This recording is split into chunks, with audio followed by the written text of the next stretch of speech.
Good morning. Today I'm reading Peter Pan and Wendy.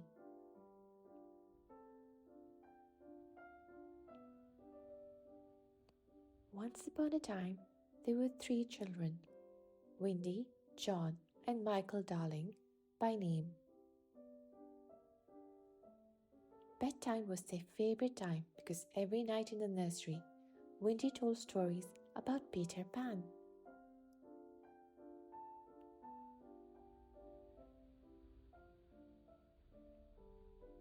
Peter Pan, you must know, is a little boy who made up his mind never to grow up. He lives in a faraway Neverland, full of adventure and fun. The children loved to hear stories about him, and so did Peter Pan. Yes, Peter Pan himself, with the fairy Tinker Bell, would come flying down and sit on the nursery windowsill to hear the stories about himself.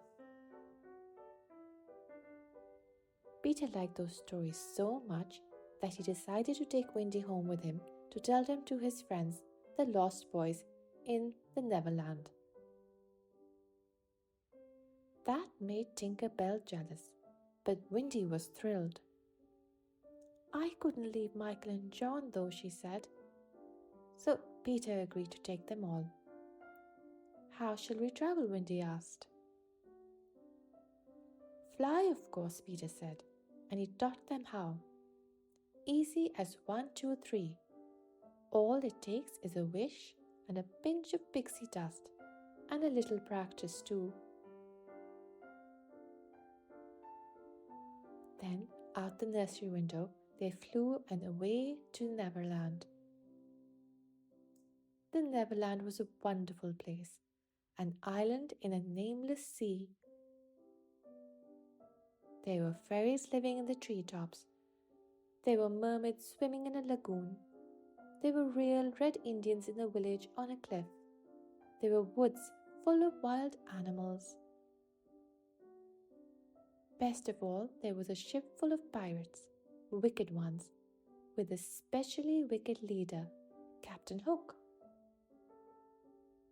Wendy, John, and Michael knew at first sight that they would love the Neverland, and they did. They liked Peter's wonderful underground house with lots of hidden doorways in a great big hollow tree.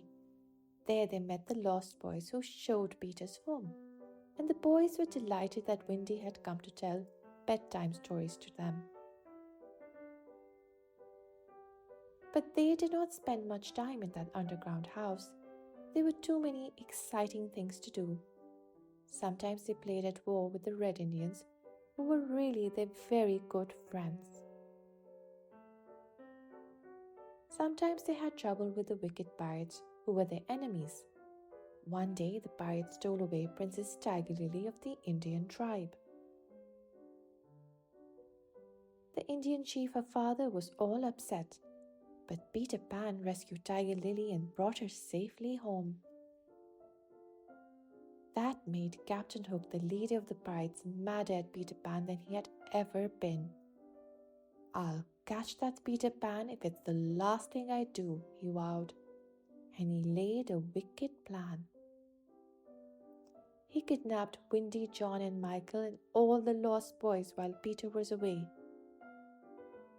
and he took them to his pirate ship.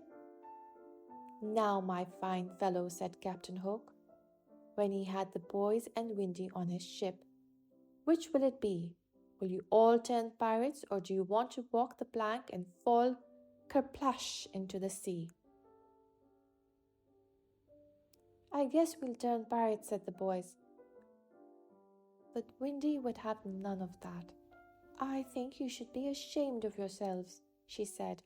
Peter Pan will rescue us. And she was right, for at the last minute Peter Pan appeared. He beat Captain Hook in a good fair fight, and he freed every one of his friends. They scared those bad pirates into jumping overboard and rowing away in their boat. Hooray! Cried Pan. Now the pirate ship is ours. Where shall we sail to? Cried the boys. It's time we went home, Wendy said. If if you must go home, we'll sail there, said Peter Pan.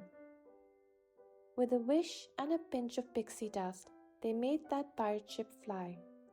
And away they all sailed on that ship through the sky to the nursery window again.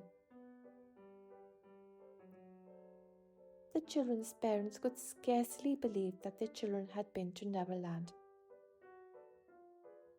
But Wendy, John, and Michael, even when they grew up, never forgot Peter Pan. The end. Thank you for listening.